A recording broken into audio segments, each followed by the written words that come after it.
O pior início de pontos corridos da história do Campeonato Brasileiro. Vice-lanterna da Série A. Um rebaixamento iminente dentro do Cruz Maltino.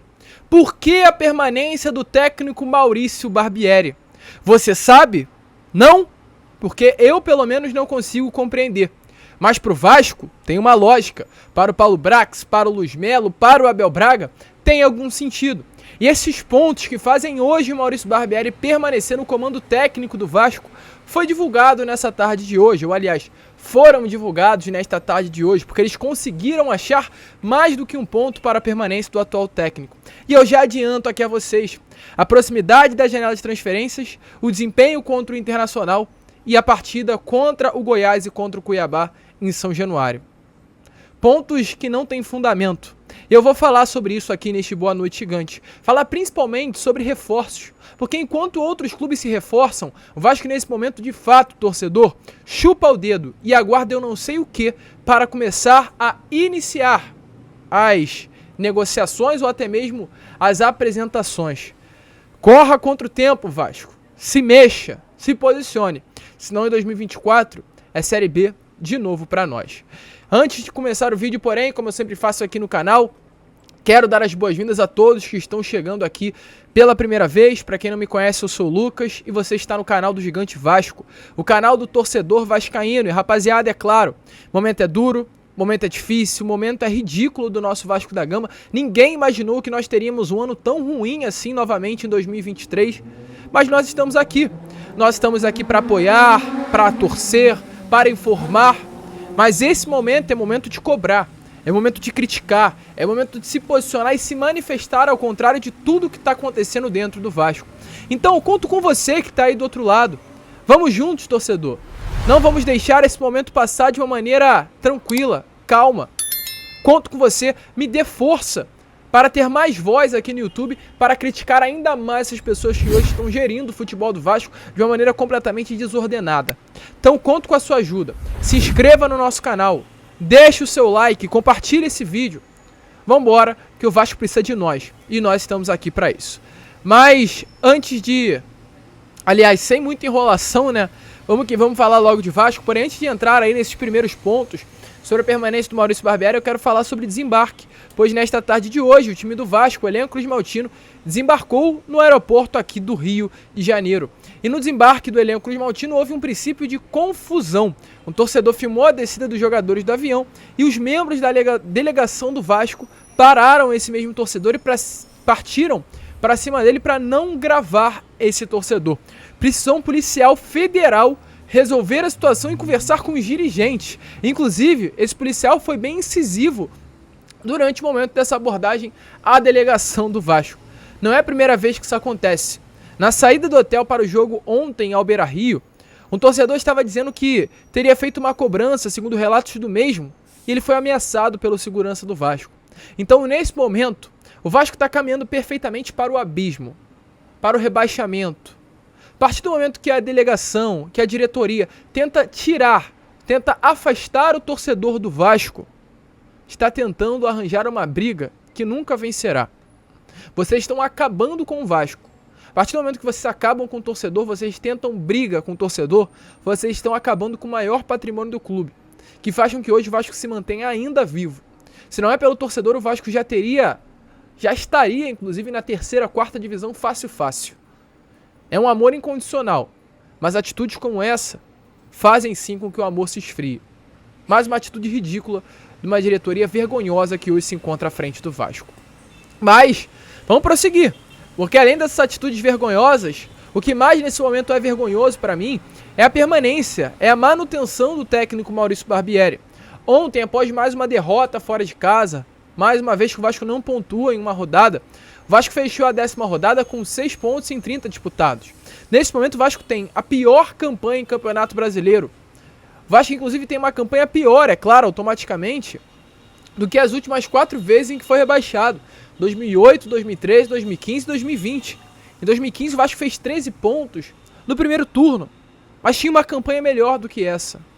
Porém, mesmo diante disso tudo, eu não consigo entender o técnico Maurício Barbieri permanece na beirada de campo. Eu posso listar vários pontos aqui que fazem com que o Maurício Barbieri não tenha condições nenhuma de permanecer sendo técnico do Vasco. Mas a diretoria conseguiu achar pontos que fazem ele ter força para permanecer à frente da equipe. E eu faço questão de listá-los aqui a vocês. Primeiro ponto, uma sequência em casa. O Vasco enfrentará o Goiás e o Coritiba nos dias 22 e 26 de junho. E exatamente por essa sequência, contra times considerados adversários diretos, limitados, como é hoje o Vasco da Gama, a diretoria acredita que o Vasco possa pontuar contra essas duas equipes. Minha pergunta e o meu questionamento é: o Vasco não pontuou contra Santos e contra a Bahia, jogando dentro de casa e com apoio do torcedor. Por que irá pontuar agora contra Cuiabá e Goiás? Qual é a diferença? Acho que hoje o elenco entra muito mais pressionado, inclusive, do que entrou contra o Santos e o Bahia. Hoje o elenco não conta com o Jair. Hoje o elenco não conta com o Capasso, com o Robson. Vai ser Miranda na zaga contra o Goiás e São Januário. Não tem lógica.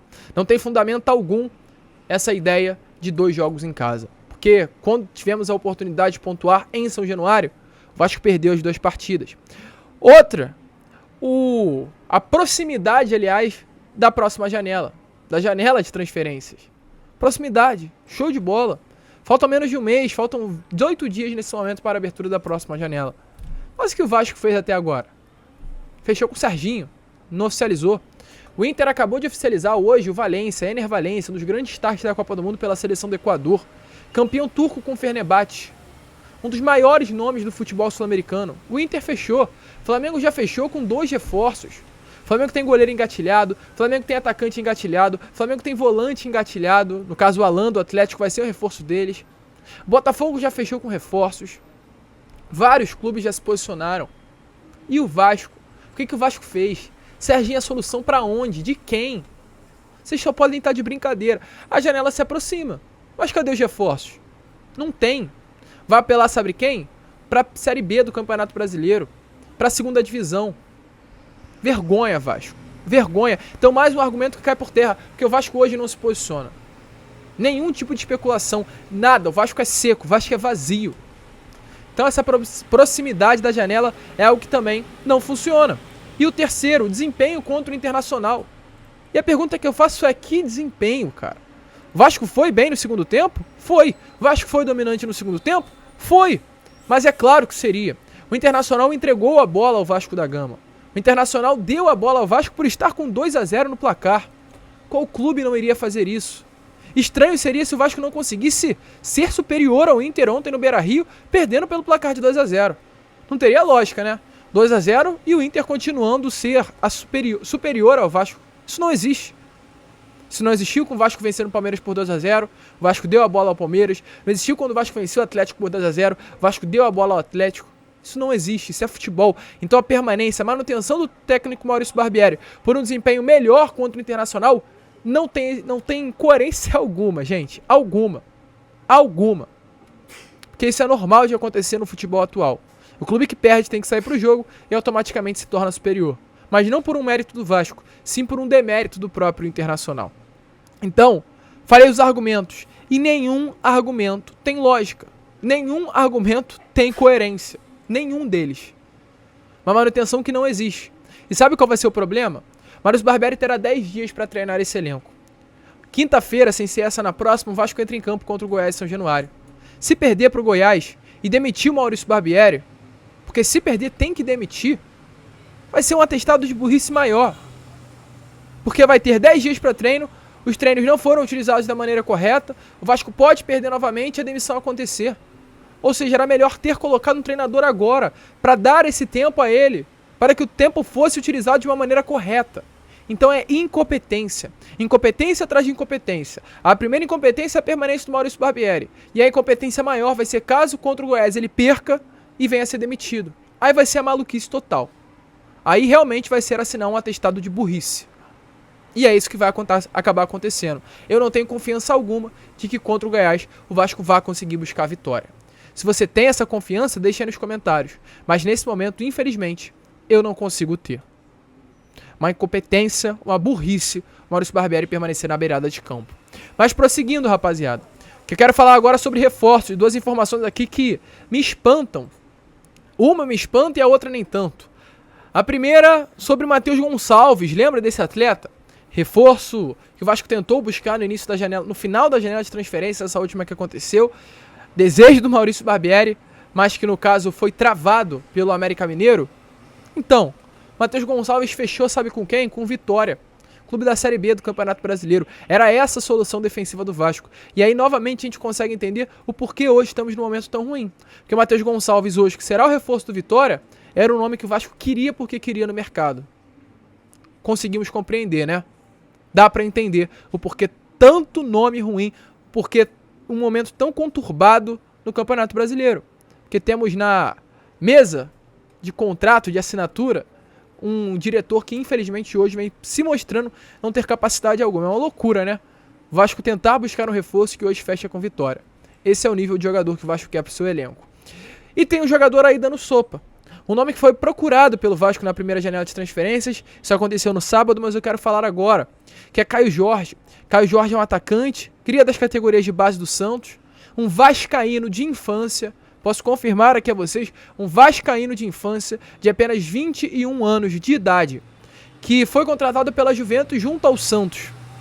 Tem apenas 11 jogos com a equipe da Juve. O Vasco buscou a sua contratação na primeira janela. Não apenas Vasco, como Internacional, Palmeiras e Flamengo. Esses 4 clubes foram até a Juventus tentar a contratação por empréstimo do atleta. E nesse último sábado, ou aliás, no último domingo, o Caio Jorge treinou no CT do Vasco. Houve aí essa informação pela própria publicação do Caio Jorge, de que está de férias no Rio, treinando no CT Moacir Barbosa para manter a parte física. Houve uma postagem nas redes sociais. E por que eu quero falar sobre isso? Hoje, pra gente que trabalha no jornalismo, sabe muito bem que muita coisa é sigilosa por parte de assessoria de imprensa. Quando uma coisa vaza, é porque é um desejo do atleta ou da própria assessoria. Não tô falando que o Vasco tem alguma coisa com o Caio Jorge. Pode ter? Pode. Mas não tô falando que tenha.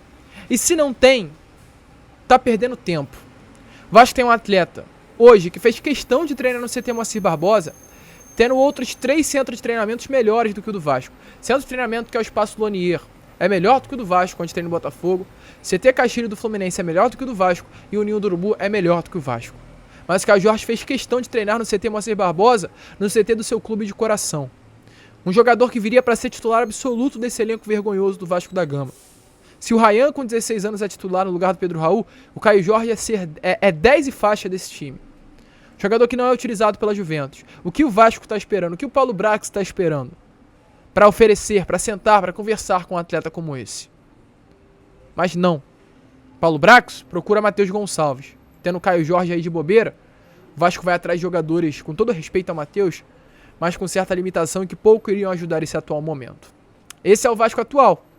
Tomara que esteja acontecendo alguma coisa. Volto a repetir. A partir do momento que houve esse vazamento, que houve essa postagem por parte do próprio atleta, é que há um desejo aí. Utilizem esse desejo para algo bom. Pensem no Vasco. Trabalhem pelo Vasco. Planejem o Vasco de uma maneira correta. Não com essa vergonha que vocês estão fazendo nesse momento. A gente fica por aqui. Tá horrível gravar vídeo. Tá chato gravar vídeo. Mas vai ser uma semana agitada, uma semana de muitas informações. E em breve melhoraremos aí o nosso ânimo para trazer notícias a vocês. Deixe seu comentário aí sobre o que você vem achando desse momento. E como sempre falamos aqui, se inscrevam, compartilhem o nosso vídeo. E como sempre falamos, saudações vascaínas.